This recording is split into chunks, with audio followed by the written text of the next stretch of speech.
पहाड़ में मिलूंगा, न मंदिर मस्जिद गिरजाघर गुरुद्वारे में नहीं, मैं तो इस मनुष्य रूपी मंदिर के अंदर मिलूंगा। ये मनुष्य रूपी मंदिर है और इसी में तू खोज कर। मैं तेरे अंदर विराजमान हूँ।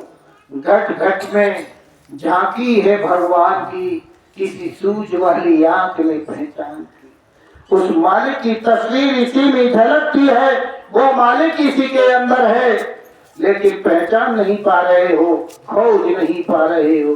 खोज रीति को निज घट में।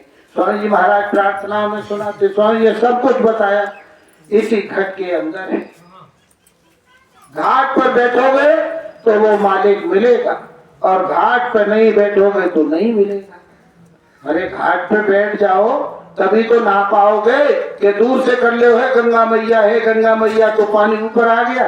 लेकिन जब घाट पर जाओगे, कौन सी बता, कचरा घाट जाओगे कि छोड़ो घाट जाओगे, ये तो तुम निर्णय ले लो कि हमें कौन से घाट पे नहाना है।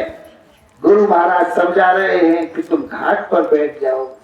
दया तो उस गुरु महाराज की हो रही है, और जब घाट पर बैठोगे तो परवी तो पड़ी है, लेकिन परवी मिलेगी कैसे। लेकिन घाट पर बैठोगे तो नहा लोगे, और अगर वो समय निकल गया परवी का पांडवों जैसा, तो फिर कैसे मिल पाएगी परवी जो नहाने वाली।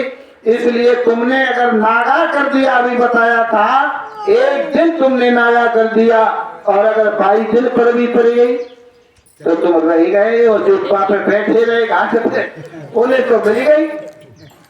इसलिए घाट पर बैठना जरूरी है। अरे 1 मिनट बैठो, 2 मिनट, 10 मिनट, 5 मिनट बैठो, बैठ करके कुछ मिलेगा, और इससे पहले नहीं मिलेगा। यहाँ सबसे पहले, अब लंबा इतिहास हम लंबा नहीं खींचेंगे सत्संग को, लेकिन यहाँ सर्वप्रथम आज से 750 वर्ष पहले कबीर साहब आए। संतों का आगमन हुआ और उस मालिक ने सर्वप्रथम कबीर साहब को इस धराधाम पर उतार दिया। और जब कबीर साहब आए, कोई जानता था कि ये कौन है, किसी ने पहचान पाया। और जब कबीर पैदा हुए, कहाँ पैदा हुए, कैसे आए, लंबा विस्तार है। लेकिन कबीर साहब ने कहा कि हमको गुरु बना लेना चाहिए। गुरु की लालसा कबीर साहब को भी हो गई। कबीर साहब ने कहा हमको नाम मिल जाए। अवतरित जो शक्ति होती है, वो महापुरुष जब अवतरित होते हैं तो गुरु बनाना अनिवार्य है। राम ने भी गुरु बनाए, कृष्ण ने भी गुरु बनाए, संदीपन ऋषि के आश्रम में जाकर के, और उन्होंने भी, कृष्ण ने भी गुरु बना लिया, और राम ने भी विश्वामित्र वशिष्ठ को अपना गुरु बनाया, और हमको और आपको भी जय गुरुदेव गुरु मिल गए, बनाया। इसी तरीके से कबीर साहब प्रगट संत हुए, उन्होंने कहा गुरु मिलना चाहिए। गुरु की खोज में निकल पड़े, तो गुरु के सामने जाकर के कहा मैं आपको गुरु बनाना चाहता हूँ। उन्होंने कहा हम तुमको शिष्य स्वीकार नहीं करते।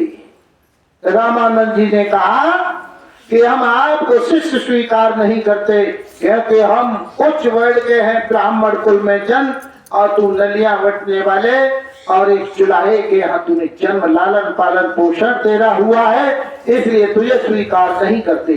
गुरु ने, रामानंद जी ने और कबीर साहब को शिष्य बनाने से इनकार कर दिया। ऐसा सगी प्रेमी भाई बहनों, ऐसा गुरु कोई होगा जो ये कह दे कि तुम्हें स्वीकार करते हैं। लेकिन कबीर साहब कहाँ मानने वाले थे। और कबीर साहब ने भोर में 4 बजे, आपने किताबों में पढ़ा है, सब लोग पढ़े लिखे हो, भोर में 4 बजे गंगा स्नान के लिए रामानंद जी जाते थे। और ये तय कर लिया कबीर साहब ने कि भोर में जाते हैं तो मैं गुरु के सानिध्य में पहुंच जाऊंगा, गुरु के चरण स्पर्श अगर मेरे अंदर हो गए तो मुझे नाम मिल जाएगा। और इसी तरीके से जब रामानंद जी महाराज सीढ़ियों से नीचे उतर के गंगा स्नान के लिए नीचे पहुंच गए, तो कबीर साहब सीढ़ियों पर लेट गए आकर के। और अंधेरे में जब रामानंद जी ऊपर चढ़ करके आए तो एक पैर उनके छाती पर जैसे पड़ा, तो उन्होंने नीचे झुक करके देखा तो उन्होंने आवाज लगाई कि हे राम, पढ़े लिखे हो, सब पढ़ा है आपने किताबों में, हे राम। जब उन्होंने देखा कि गुरु महाराज मुझे नाम मिल गया, इसी नाम की तलाश थी मुझे, इसी नाम के लिए मैं तड़प रहा था, इसी नाम के लिए मेरे अंदर तरह की वेदना उत्पन्न हो गई थी, और इसीलिए तरह की वेदना और मेरे अंदर अग्नि प्रज्वलित हो गई थी कि मुझे नाम मिल जाए, और नाम के सहारे इस नाम की डोरी को पकड़ करके और मैं उस धरधाम से आया हूँ और उसी धुरधाम पहुंच जाऊं। जब ये कहा, रामानंद जी ने कहा कि अनर्थ हो गया, हमने मना किया और इसने तो गुरु कहने लगा, गुरु गुरु गुरु कहने लगे।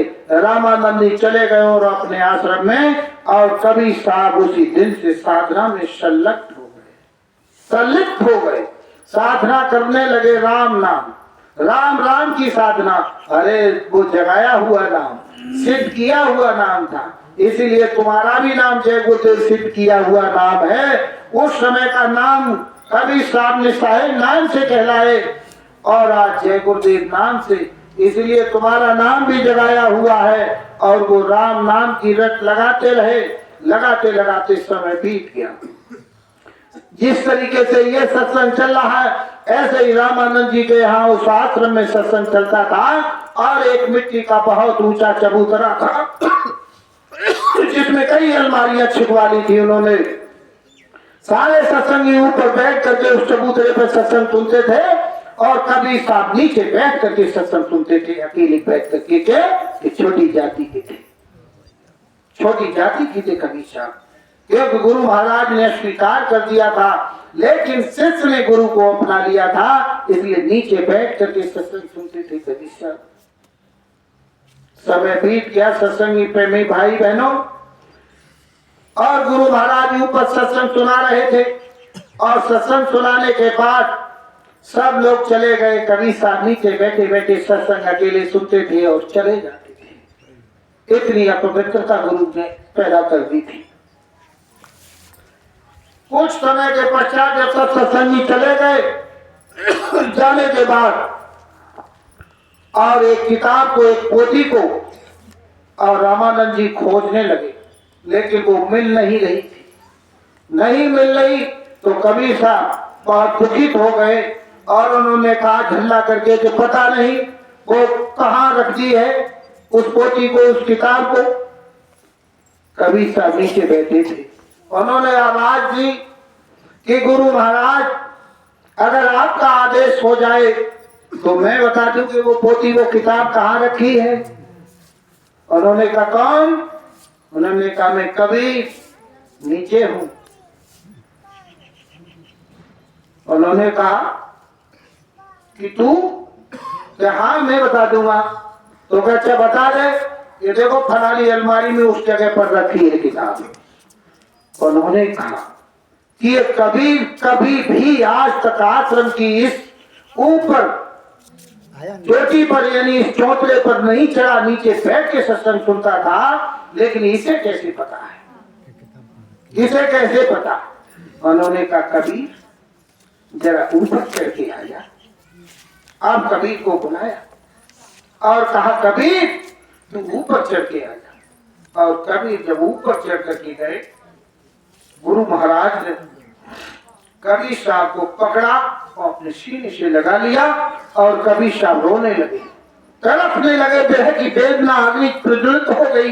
गुरु और शिष्य के अंदर इतना प्रेम प्रकाशित हो गया, इतनी घनिष्ठता बढ़ी कि गुरु रो रहे हैं, शिष्य नहीं रो रहा है। गुरु और शिष्य दोनों रोते रोते एक हो गए। जब एक हुए तो उन्होंने कहा हे कबीर, मैंने तुझे आज तक देश भाव से और आपको गिरी हुई नजरों से देखा, आज मैंने देखा कि सारी संगत के अंदर अकेला तू निकला है, पूरी संगत में अकेला तू निकला है। तू भजनानंदी है, भजन करता है, तूने नीचे से बैठ करके बता दी कि ये कहाँ किताब है। कबीर साहब ने कहा गुरु महाराज ये दया आपकी है, बगैर गुरु की कृपा के कुछ होता नहीं है। समय बीत गया, अब तो गुरु महाराज ने आदेश दे दिया कि कबीर अब तुम आश्रम पर ऊपर बैठा करो आकर के। आते और जाते थे, एक दिन कबीर साहब उसी ऊपर कुटिया पर बैठे और उनसे मिलने के लिए दो आदमी आ गए और गुरु महाराज अंदर भजन करने लगे और गुरु महाराज ने आदेश कर दिया कि कबीर जब तक मैं बाहर न निकलूं और जब तक मैं भजन करता रहूं अंदर तब तक किसी को आने मत देना। गेट पर बैठा दिया और कहा कि अंदर मत आने देना जब तक मैं भजन करता रहूं। उन्होंने कहा कि गुरु महाराज आपका जो आदेश है उस आदेश का पालन करूंगा। और लोग आ गए, मिलने के लिए आतुर हुए और कहा कबीर से हमें मिलना है। उन्होंने कहा गुरु महाराज भजन पर बैठे हुए हैं, आप अंदर नहीं जा सकते।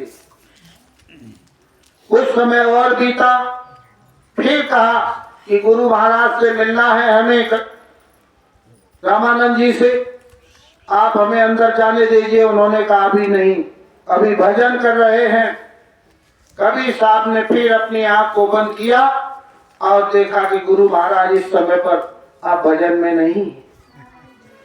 तो उन्होंने कहा आप तुम जा सकते हो अंदर। जैसे ही अंदर गए और अंदर जाकर के उनको नजदीक पा करके रामानंद जी झल्ला करके बाहर निकले और गुरु महाराज ने कहा कबीर तूने मेरी आज्ञा का उल्लंघन किया है। मैंने तुझसे ये कहा था जब तक मैं भजन करूं तब तक इनको अंदर मत आने देना और तूने इनको अंदर आने दिया है, इसलिए तू शिष्य कहलाने का अधिकारी नहीं। कबीर साहब कहने लगे गुरु महाराज मेरी कोई गलती नहीं है, अरे तुम जब तक भजन करते रहे तब तक मैंने अंदर नहीं आने दिया और तुम काबुल और कंधार में जब घोड़े खरीद रहे थे, सवारी कर रहे थे, उस समय मैंने इनको अंदर आने दिया। कब इनको अंदर आने दिया? रामानंद जी गुरु महाराज शांत हो गए। उन्होंने कहा कबीर अरे तू तो संत है, तू तो पूर्ण संत हो गया, तू जिन मंडलों की सैर कर रहा है। कबीर साहब को कह रहे रामानंद जी कि कबीर ये तो मैंने स्वप्न में भी नहीं सोचा था कि तू ये सब जानता है और ये सत्यता है। मैं कंधार में घोड़े खरीद रहा था, सवारी कर रहा था, मुझे शौक चढ़ा था, लेकिन तू ये सब कैसे जानता है? तब गुरु महाराज कह रहे हैं ए कबीर तू संत है। संत की उपाधि कबीर साहब ने यहीं पर दी है, इससे पहले कभी संत नहीं किसी ने कहा। गुरु ने यही संत की उपाधि कबीर को दे दी और कहा तू पूरा संत है। उन्होंने कहा कि कबीर मेरी एक आर्ज और विनती और एक प्रार्थना है। अब गुरु शिष्य से प्रार्थना कर रहे कि तू जिन मंडलों की सैर कर रहा है, जिन लोकों में जा रहा है, तेरी रूह तेरी आत्मा जिन मंडलों की सैर कर रही है, ब्रह्म पार ब्रह्म और लोगों में अलख अगम और अनामी धाम तक तेरी पहुंच है और तू जिन मंडलों की सैर कर रहा है, ए कबीर मेरी प्रार्थना है कि मुझे उन मंडलों की सैर करा दे, मुझे भी करा दे। कबीर साहब ने कहा है गुरु महाराज ये भी तुम्हारी इच्छा पूर्ण होगी। शिष्य कह रहा है गुरु से कि गुरु महाराज तुम्हारी ये भी इच्छा पूर्ण होगी। जब इतना कहा समय बीत गया। समय पश्चात रामानंद जी के शरीर को छोड़ दिया। कबीर अपने काम में लग गए। लोगों के बीच में सत्संग सेवा और भजन कराते कराते कबीर साहब को यातनाएं देने लगी और मुगल शासन था। मुगल सम्राटों ने कबीर को बुलाया और उनको प्रताड़ित किया, बहुत बहुत यातनाएं दी। इसका वर्णन आप यहाँ नहीं कर सकते, इसलिए इतनी प्रताड़ना दी गई कि कोई समझ नहीं सकता कि कबीर को इतना दुख और कष्ट दिया गया। लेकिन समय बीता। समय बीतने के बाद कबीर साहब के मन में विचार आया कि हमको भी चलना चाहिए, हमको भी चलना चाहिए। उन्होंने जब देखा कि हमको चलना चाहिए तो वही कबीर साहब एक दिन घूमते घूमते और एक राजकुमार के महल पर पहुंच गए, दूसरे मुल्क में।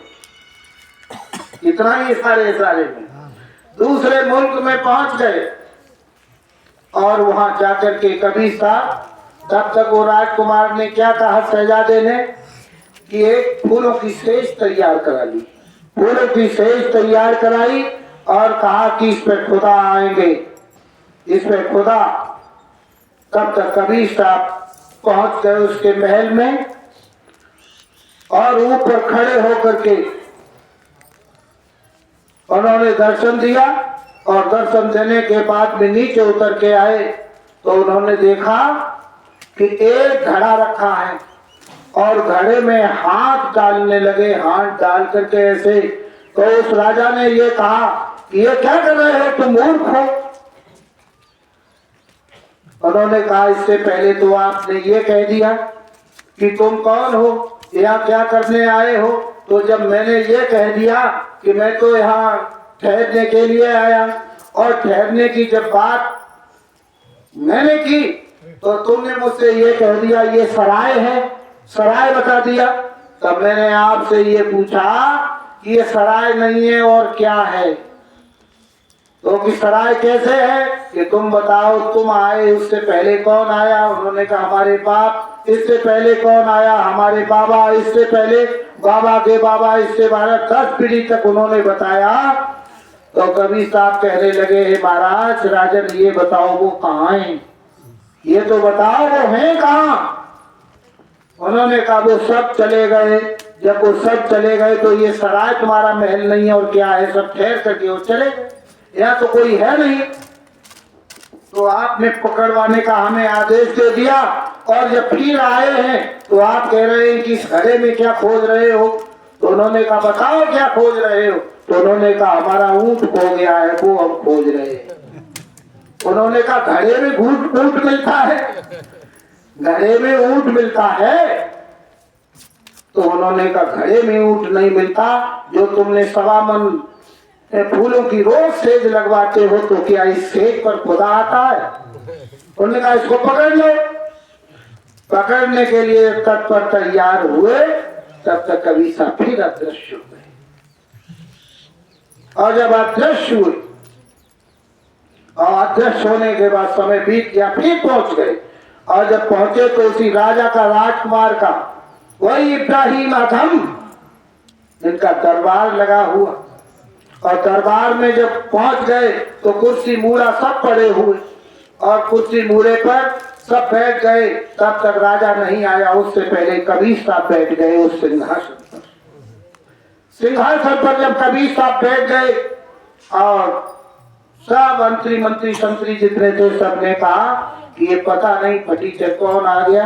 एक बार और महल में आया था, एक बार दोबारा फिर आया था, दोबारा ये फिर आ गया और राजा आ गया तो पता नहीं इसको कितना बड़ा दंडित करेगा, दंड देगा।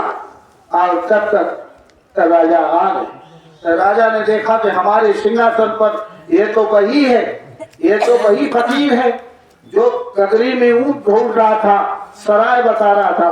उन्होंने हंटर मंगाया, यानी वो कोड़ा मंगाया, तार मंगा करके और कबीर साहब को पकड़वा लिया गया। कबीर साहब को पकड़वा लिया और कबीर साहब को पकड़वाने के बाद में और उसे गिन करके 100 कोड़े बरसाए। जब 100 कोड़े बरसाए तो कबीर साहब मुस्कुरा रहे थे और हंस रहे थे। हंसते हंसते उन्होंने 100 कोड़े खाए और सारे शरीर से लहू बह रहा था, खून चल रहा था, यानी शरीर से चमड़ी जुदा हो गई। ये सब हंसते हंसते और कबीर साहब चले गए।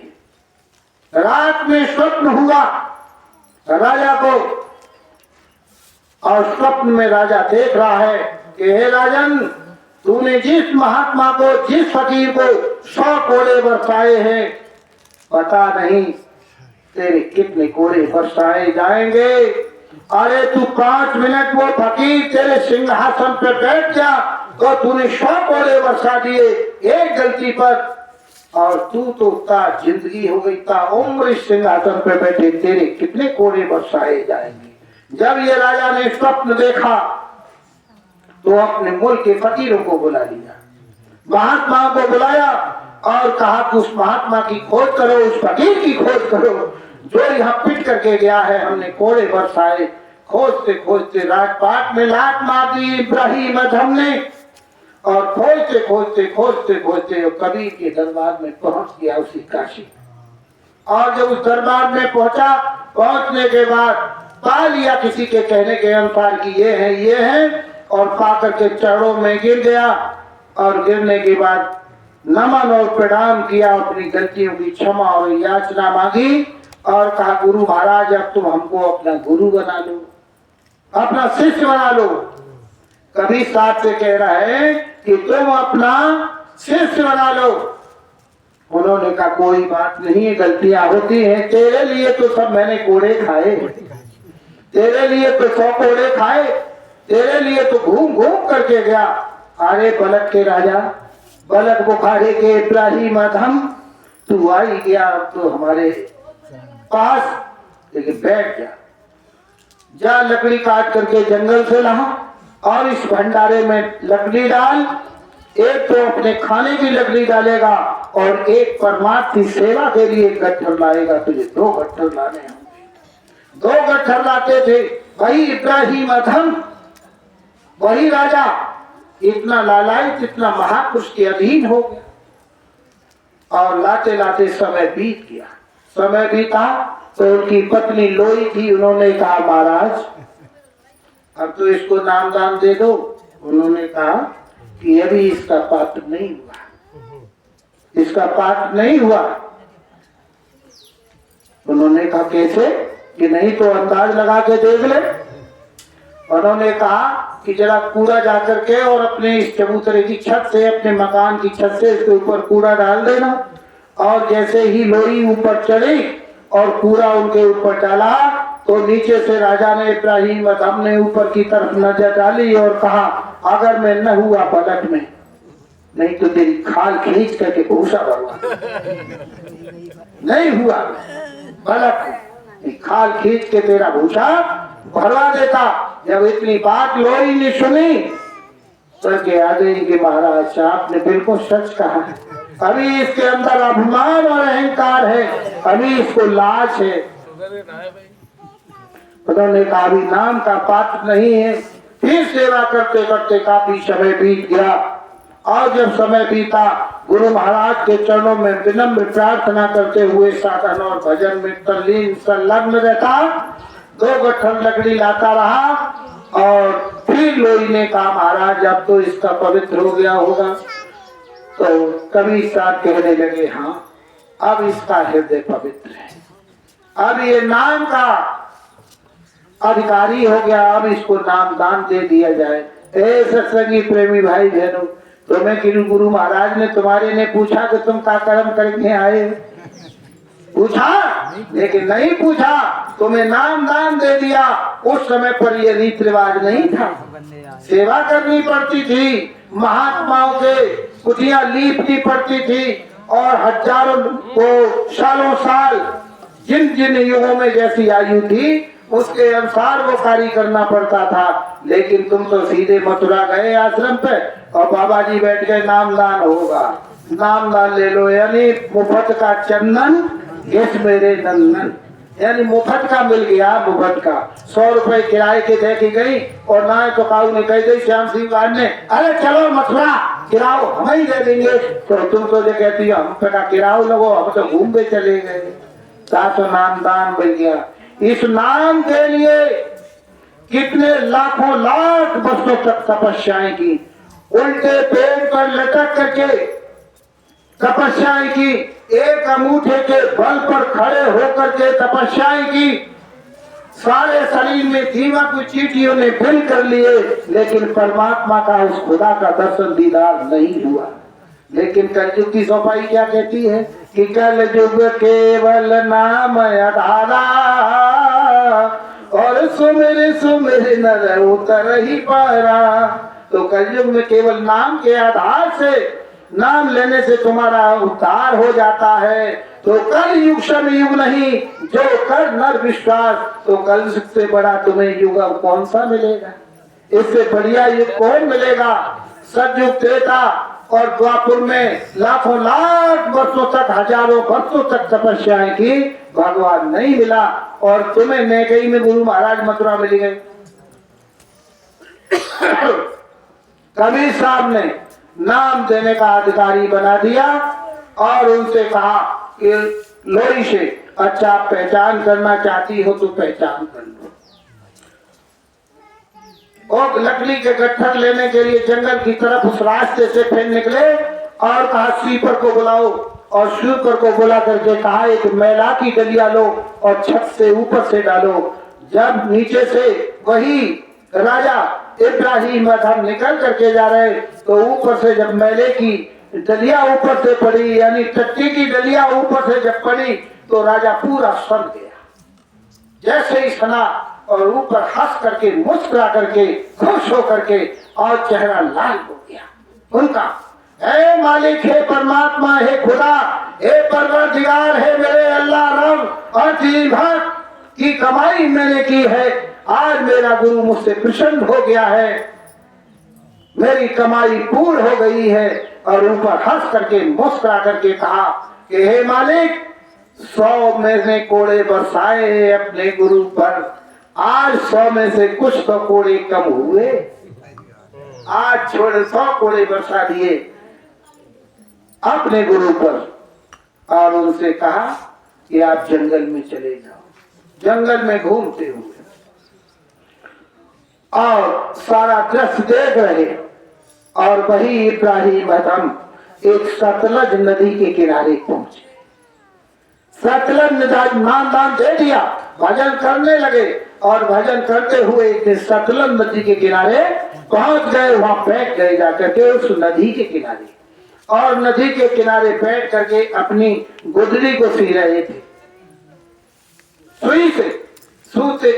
सुई से सिलाई कर रहे थे। तब तक वही बलद के मंत्री अपनी फौज को घूमते हुए खोजते हुए, इन्हीं को खोजते हुए, इन्हीं की खोज चल रही थी, राजा की खोज चल रही थी। खोजते खोजते उसी सतलज नदी के किनारे आ गए, और नदी के किनारे जब देखा तो फटे कपड़ों में और साधना में लिप्त और सुई से सिलाई कर रहे थे अपनी गुदड़ी की। और मंत्री ने आकर के नमन और प्रणाम किया और कहा कि महाराज, इतने दिन में आप मुझे मिले हो, तुम्हारी फौज ये है, मंत्री मैं हूँ, और तुम आज इस नदी पर क्या कर रहे हो, इसलिए चलो अपने राज को संभालो, राज संभालो चल करके। राजा कहने लगे इब्राहिम अदहम कि राज संभालूंगा, राज तो संभालूंगा, लेकिन मेरा एक काम कर दो। कि क्या? कि तुम्हारे पास बहुत फौज है, बहुत सामान है, लेकिन ये लो सुई, इस तरीके से लंबी वाली सुई ली और उसी दरिया में, उसी नदी में फेंक दी। इस सुई को खोज करके मेरे पास ले आओ, खोज करके सुई को मेरे पास लेकर के आओ।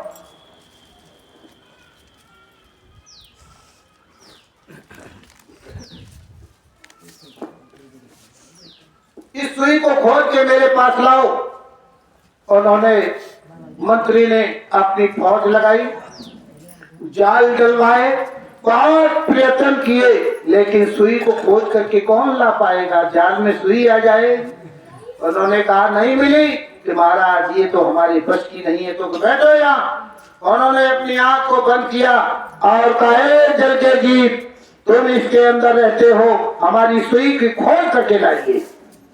उसी में से एक बड़ी मछली अपने मुंह में दाब करके सुई को निकाल करके और इब्राहिम अदहम उन्हीं राजा के पास पैरों चरणों पर रख दिया। उन्होंने कहा मंत्री, मैं एक मुल्क का बादशाह, अरे मैं तो त्रिलोकी का बादशाह हूँ इस समय। मेरे गुरु ने मुझे 3 लोक का बादशाह बना दिया, मुझे 3 लोक का सम्राट बना दिया है, मैं तेरे राजपाट का क्या करूंगा। इसलिए है मंत्री, तू अपनी फौज को ले जा और राजपाट का अधिकारी तू बन, और तू उत्तराधिकारी, तू अपने राज को चला, लेकिन मैं इस राज को अब छूने वाला नहीं हूँ।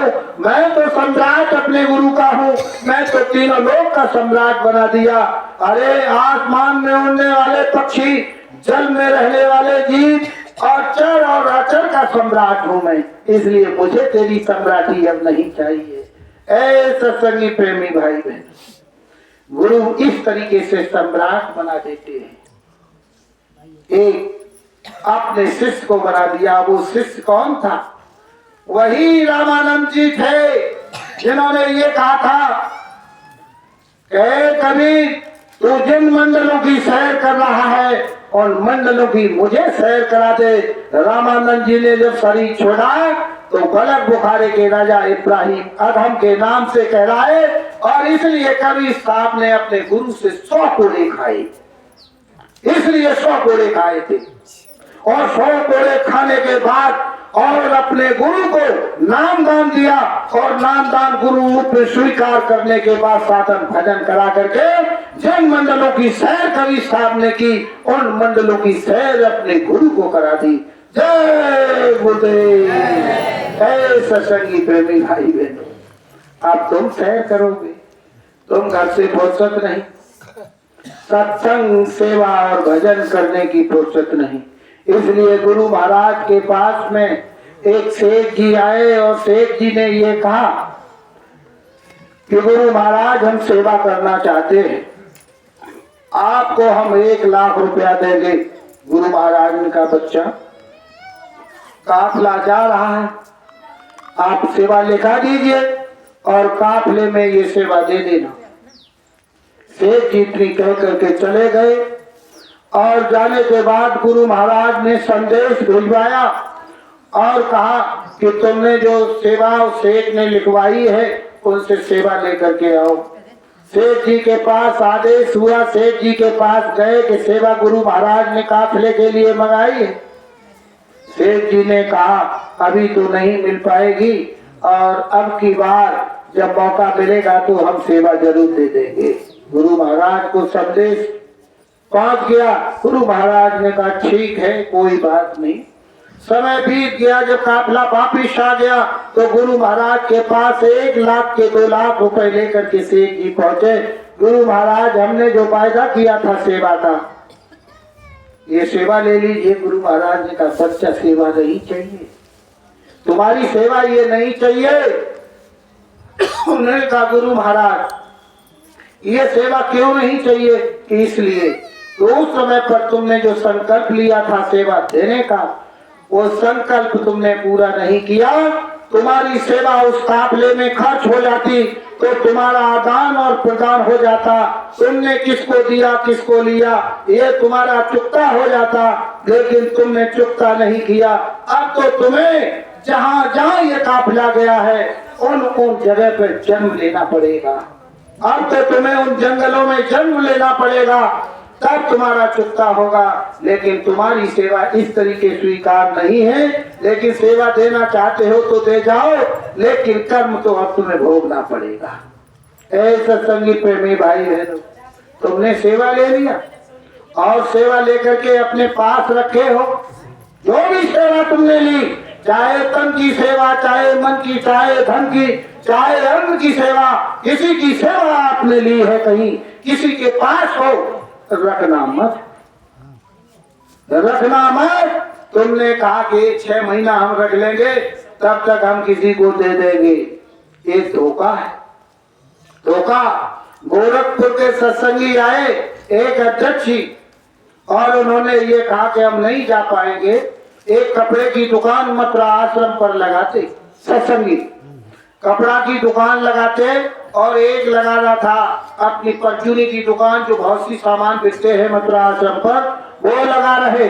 बहुत पहले की बात है, करीब करीब ये 86-87 के लगभग की बात है। उस समय की बात, गुरु महाराज ये सामने वाला फील्ड जहाँ पहला गेट था, जिस गेट से निकलते थे, उसी कुटिया से पीछे वहाँ टहल रहे थे स्वामी जी महाराज। और वो गोरखपुर के अध्यक्ष जी ने जो सेवा दे दी थी कि जाकर के मथुरा आश्रम पर जमा कर देना या गुरु महाराज को दे देना, लेकिन उन्होंने कहा कि अभी तो हम कई दिन पहले से आ गए, ये सेवा है और इस सेवा से मन में विचार उत्पन्न हो गए, इस सेवा से हम जा रहे हैं मथुरा में और सामान खरीद लाएंगे और खरीद करके और इसकी बिक्री कर देंगे, पैसा तब तक मुनाफा हो जाएगा और मुनाफा करने के बाद में और गुरु महाराज को पैसा दे देंगे। ये सब विचार थे। वही एक स्कूटर खड़ा था उसी गेट के पास में, तो गुरु महाराज वहीं आगे पीछे टहल रहे थे। उन्होंने देखा गुरु महाराज टहल रहे हैं उन्होंने स्कूटर के पास में आए और स्कूटर में किक लगानी चाहिए जैसे ही, तो स्वामी जी महाराज बहुत दूर थे, दौड़ करके आए। ठहरो, कहाँ जा रहे हो? कि गुरु महाराज अब मथुरा जा रहे हैं कुछ सामान लेने के लिए। अरे तुम सामान लेने के लिए तो जा रहे हो, गोरखपुर के अध्यक्ष जी ने जो तुम्हें सेवा दी थी वो तो हमें दे दो, वो तो दे दीजिए। नीचे पैरों यानी सर से लेकर के पैरों तक पसीना छूट गया। उन्होंने कहा अरे महापुरुष, अरे अंतर्यामी, क्या नहीं जानते? अरे तन की जाने मन की जाने, जाने चित्त की चोरी रे। और ऐसे गुरु से कहा बचो है जाके हाथ में डोरी रे। ऐसे गुरु से क्या बच सकता है? ऐसी सेवा ले ली, लोगों के बीच में आवाज पहुंच गई कि गुरु महाराज झटके दौड़ करके आ गए और पूछ लिया सेवा दे करके जाओ। सत्संगी प्रेमी भाई बहनों, सेवा